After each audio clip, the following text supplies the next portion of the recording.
كحيل الطرف حبيبي لو تراه الله الله ضحوك السن للعاشق رماه الله الله بهي الطلعة فالمولى اصطفاه. سکون کی بات جب ہوتی ہے تو آپ نے کہا تھا کہ سکون کی دعا نہیں کرنی چاہیے یا طلب نہیں کرنی چاہیے، بےتابی کی طلب کرنی چاہیے، کہ قرآن کے اندر خوشی کا وعدہ نہیں کیا گیا ہم سے. ہاں جی، اطمینان اور سکون کا سکینہ اور اطمینان، کیونکہ خوشی جو ہے وہ بڑی ٹرانزینٹ سی فلیٹنگ سے ایک ایموشن ہے. سکون جو ہے اور اطمینان they have a permanence about them, اور دونوں کا مادہ بہت فرق ہے. اگر آپ فرق تھوڑا واضح کر دیں. جی، اگر آپ سکون اور خوشی کا فرق واضح کر دیں تو بہت فرق ہے. سکون دیکھیں یہ وہی فرق ہے جو آپ ہیپینس اور جوائے میں فرق ہے. تو joy is less intense emotion but it is, اس کی لانجیوٹی بہت ہے، اور جو ہیپینس ہے اٹس اے شارپ ایموشن لیکن بہت شارٹ ٹرم ہے. تو خوشی تو ہم کسی بھی چیز سے حاصل کر سکتے ہیں بیسیکلی. کوئی غلط کام کر کے بھی خوشی مل سکتی ہے، نشے سے بھی خوشی مل سکتی ہے. سکون جو ہے سکینہ سے ہے، اور یہ سکانہ سے ہے، یعنی ایک چیز کو اس مقام پر رکھنا جو اس کا مقام ہے، یعنی اس کو مسکن کے اوپر رکھنا، یہ ہے سکون. تو اس مقام کا کیسے پتہ چلتا ہے؟ اس مقام یہ پورے قرآن، بائبل، توریت اسی کے لیے ہی آئی ہیں، یہی کلیریفائی کرنے کے لیے. اس کو آج ہم تھوڑا سا اور واضح کر دیں گے اپنے مضمون میں اس کو بھی بیچ میں ڈال دیتا ہوں. بہت شکریہ. ٹھیک ہے جی. Any other question? میں نے لاسٹ بھی یہ کوشچن نہیں کر سکا تو وہ ٹائم کی وجہ سے. تو کوشچن میرا یہ تھا کہ یہ جو سٹوری لاسٹ شیئر ہوئی تھی ابن طفیل صاحب کی کتاب جو، تو کوشچن میرا یہ تھا کہ because he is Muslim he was, تو وہ ان کا جو الٹیمیٹ کہانی کا جو بچہ جزیرے میں ہوا، تو انہوں نے ان سے وہ پورا اسلام ثابت کرنے کی کوشش کی. جی بالکل. تو اگر وہ مسلمان نہ ہوتے تو شاید کچھ اور سٹوری کا رخ بن جاتا.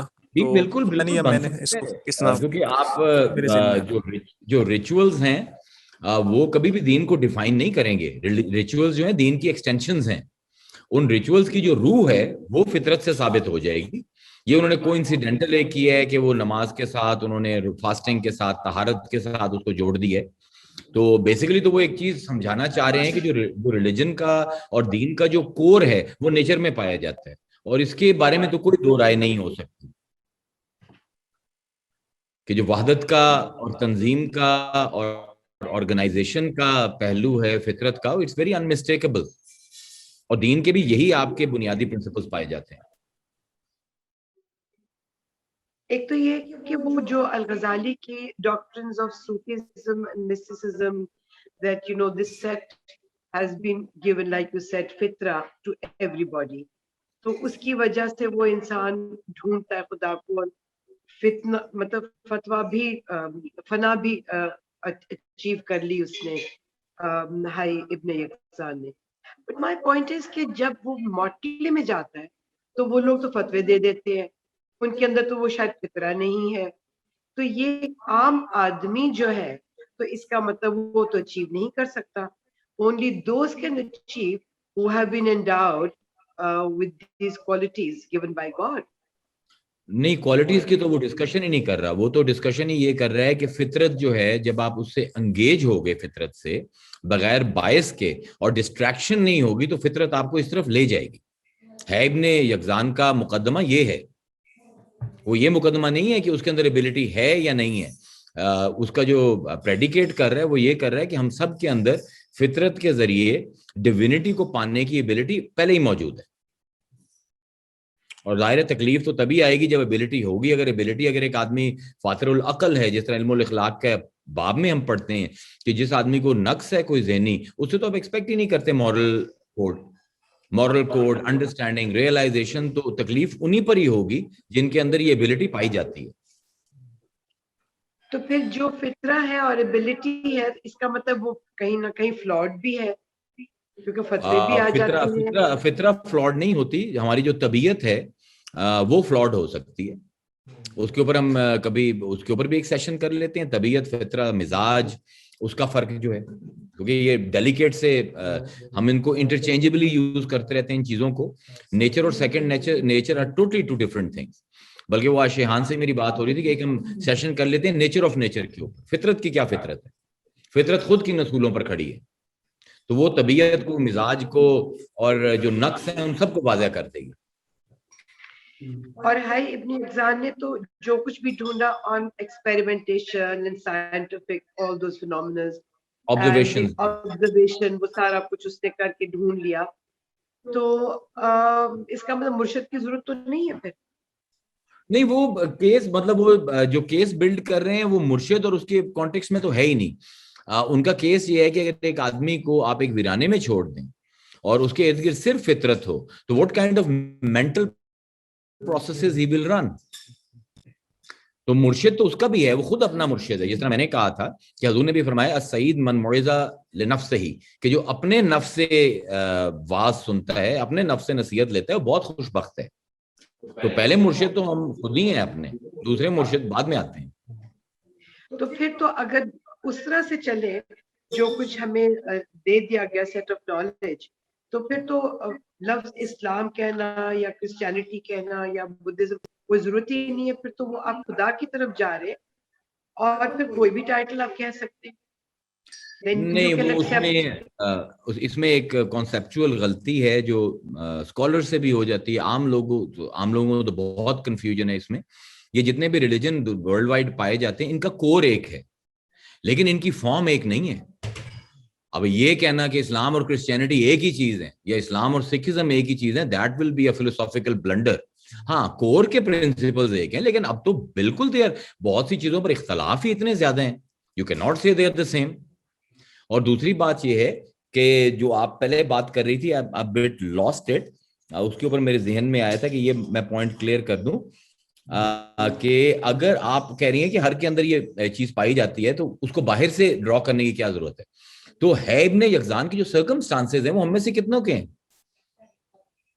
وہ تو کیس ہی یہ بلڈ کر رہے ہیں کہ you are living in a world of distraction and keeping you away from the natural religion. اور this is chance in a billion نا. 7 ارب لوگوں میں سے کتنے لوگوں کے پاس یہ چانس ہوگا کہ ایک آئلینڈ کے اوپر ایک ہرنی ان کو پالے. It's kind of an idealism as well, you know. Uzair صاحب, میرے خیال میں سوال جو ان کا تھا نا وہ پتہ نہیں ایڈریس ہوا کہ نہیں, وہ تھوڑا سا مختلف تھا. انہوں نے وہ پرینیل کی فلسفی بھی ایک زمانے میں ہماری بحث ہوئی تھی. وہ یہ کہہ رہی ہیں کہ اگر فارم چلے ٹھیک ہے ڈفرینٹ ہو, پرنسپل ایک ہے, لیکن فارم تو فرق ہے نا. خدا کو پہنچنے کا جو ذریعے ہیں وہ مختلف ہیں. تو سوال میرے خیال میں یہ بھی تھا کہ پھر کسی بھی چیز کو اختیار کر لیا جائے. یہ ایکسٹینشن میں سوال کی کر رہا ہوں, تو یہ ذرا اس پہ اس کی وضاحت کر دیجئے. میں وہی کہوں گا نا, یہ پھر بہت بڑی ججمنٹ کال ہوگی کہ کون سا ریلیجن صحیح ہے یا غلط ہے. ہم نے تو صرف اپنی روایت کو ہی ڈسکس کرنا ہے. میں تو کمپیریٹیو اسٹڈی آف ریلیجن کا بھی اتنے حق میں اس لیے نہیں ہوں کہ وہ آپ خواہ مخواہ مرج کرنے لگ جاتے ہیں چیزوں کو. ہر روایت کو اسی کے کانٹیکسٹ میں دیکھنا چاہیے. میں بطور مسلمان جواب دے سکتا ہوں, بطور کرسچن جواب نہیں. مطلب I am not one of those people کے جو اور مذہبوں کے بھی ماؤتھ پیس بن جائیں. میرا تو محدود سا علم ہے اور اپنی ہی روایت کا ہے, تو اسی کے بارے میں بات کروں گا کہ مجھے وہ روایت صحیح نظر آتی. صحیح, شکریہ. Thank you. اور شاید عزیر یہاں پہ وہ جو ابن طفیل ہیں وہ اصل میں تو جو ہے آرگیو فلسفی کے لیے کر رہے ہیں, لائک اسٹینڈرڈ ڈیفینیشن آف فلسفی. اگر آپ صحیح معنوں میں دیکھیں تو یہ اسی کو ایکسپلیکیٹ کر رہے ہیں ایک انالوجی کے ذریعے. تو یہ کہ عقل جو ہے وہ حق تک پہنچ سکتی ہے, یہ فلسفرز کا بنیادی وہ ہے نا, بنیادی جو کوئی صوفیہ بھی نہیں مانتے اور ظاہر ہے مذہب بھی, وہ آپ مطلب وہ پورا بیک گراؤنڈ ہے کس بات کا, پورا بیک گراؤنڈ ہے. بالکل صحیح بات. بسم اللہ کریں پھر. سر یہ نا زبیر صاحب کے سوال سے ایک میرے ذہن میں آ رہا ہے, اسی کے جسٹ ایکسٹینشن ہی آپ سمجھ لیں کہ ایک رائٹر تھے کوئی, تو نام میرے ذہن میں نہیں آ رہا, تو وہ کہتے تھے کہ جی کہ یہ جو اسلام ہے یا مسلمان ہیں وہ تمام مذاہب کے اندر جتنے بھی وہ جو کہ توحید پہ یقین رکھتے ہوں اور اچھے اور اخلاق والے اعمال کرتے ہوں, تو ان کو ہم ٹائٹل دے سکتے ہیں کہ یہ دے آر مسلمس.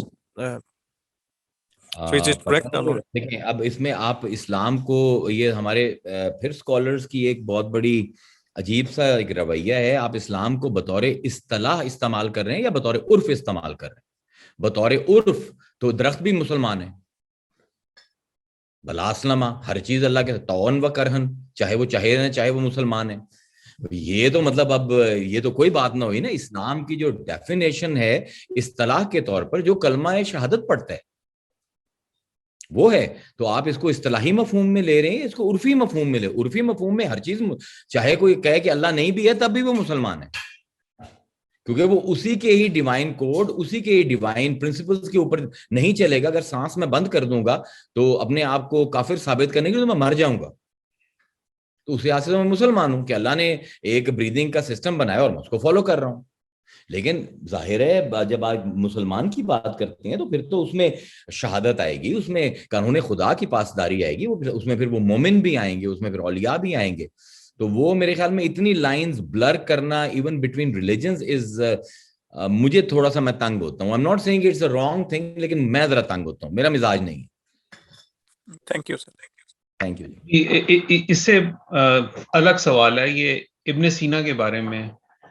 میں صرف اس لیے پوچھ رہا ہوں کہ یہ کتاب شروع کی تو یہ ان کے بارے میں, ابن سینا کے بارے میں یہ ابھی بات کی تیمور صاحب نے بھی, کہ وہ عقل سے خدا تک رسائی کی پریچنگ کرتے ہیں. تو یہ آپ نے ابھی کہا کہ یہ ہمارے ٹریڈیشن, روایت, صوفیہ اور کافی بڑے بڑے لوگوں کے نزدیک بھی یہ صحیح نہیں ہے. تو یہ پھر ہم یہ ابن سینا کو جب پڑھتے ہیں تو with this grain of salt لیں گے یا یہ اپنا اوپینین بناتے جائیں گے, یہ کیا سجیشن ہے؟ اصل میں جی جو فرق ہے وہ عقل کی ڈیفینیشن کا ہے. اگر آپ حضور کی حدیث لیں تو ریاض الصالحین میں آپ کو یہ حدیث ملتی ہے, قاضی عیاض نے کوٹ کی ہے, متواتر حدیث ہے, العقل اصل دینی, عقل میرے دین کی بنیاد ہے. تو یہ کہنا کہ عقل رسائی نہیں پا سکتی اللہ سے, اب وہ بات غلط اس لیے ہے کہ عقل میں یہ جرت نہیں ہے کہ اللہ کے پاس جائے, لیکن اللہ جو ہے عقل کے ذریعے ہی لوگوں کے پاس آتا ہے. لا تدرکہ الابصار وہو یدرک الابصار, آنکھوں کی جرت نہیں ہے اس تک پہنچے لیکن وہ نظروں تک آ جاتا ہے. تو یہ کہنا کہ عقل رسائی حاصل کر سکتی ہے خدا تک بذات خود ایک انتہائی میرے خیال میں جرت مندانہ بلکہ بے باکانہ قسم کی بات ہے. تو اس کے اوپر صوفیاء جو ہیں وہ ابن سینا ہو چاہے الفارابی ہو, وہ ان سے اختلاف رکھتے ہیں کہ بھائی عقلی طور پر ہی خدا آئے گا, عقل سے ہی اللہ تعالیٰ اپروچ کرے گا. وہی بھی ایک, اگر آپ اس کو فنڈامنٹلی دیکھیں تو ایک عقلی چیز ہے. There is a reception that intellect of the prophet is receiving. صرف بات یہ ہے کہ عقل کو آپ ڈیفائن کیسے کر رہے ہیں. جس طرح حضرت علی ڈیفائن کرتے ہیں تو اس میں تو عقل ہی وہ ذریعہ ہے جس کے ذریعے معرفت حاصل کر سکتے ہیں. لیکن ہماری جو صوفیاء کا بعد کا ٹریڈیشن ہے اس میں عقل کو انہوں نے اس درجے پر, کیونکہ ایک عرف بن گیا تھا کہ عقل اور عشق اور لڑائیاں ہو رہی تھیں. حالانکہ اگر آپ دیکھیں تو ایک کامل عشق جو ہے وہ عقل ہے اور ایک ایکچولائزڈ عقل عشق ہے, دونوں میں کوئی فرق ہو گئے. وہ جو عشق زیادہ چل گیا ایموشنز کی طرف, عقل زیادہ چل گیا ڈرائی آرگیومنٹیشن کی طرف. اس کا اسلامی روایت میں, قرآنی روایت میں کوئی ہمیں ثبوت نہیں ملتا. قرآن تو کہتا ہے یہ لہم قلوب لا یفقہون بہا, ہم نے ان کو دل دیے یہ ان سے سوچتے نہیں. اسلام تو ایموشن اور انٹلیکٹ کو ایک, قرآن تو ایک مانتا ہے, وہ تو مانتا ہی نہیں ہے. ہاں ذہن کی جو ہے باتیں وہ ڈیفرنٹ ہیں, ذہن از ڈیفرنٹ, عقل از ڈیفرنٹ, نفس از ڈیفرنٹ. بلکہ عربی میں اگر آپ دیکھیں تو جسد اور بدن میں بھی فرق ہے, ڈیٹیل ہے اس کے اندر. اگر آپ کو اس لوگوں کو اتنا زیادہ وہ شوق ہے تو پھر ہم اس کے اوپر بھی چلے جائیں گے.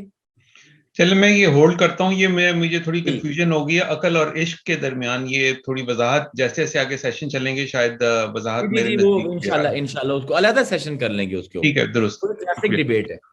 ٹھیک ہے جی, تو چلیں جی سٹارٹ کریں. ویری یوزفل تھا, بڑا اچھا تھا. الحمدللہ وحدہ والصلاۃ والسلام علی من لا نبی بعد, اما بعد, فاعوذ باللہ من الشیطان الرجیم, بسم اللہ الرحمن الرحیم. قال اللہ تبارک و تعالی عز وجل فی محکم کتابہ المبین القرآن الحکیم, بسم اللہ الرحمن الرحیم. واعبدوا اللہ ولا تشرکوا بہ شیئا وبالوالدین احسانا وبذی القربى والیتامى والمساکین والجار الجنب والصاحب بالجنب وابن السبیل وما ملکت ایمانکم ان اللہ لا يحب من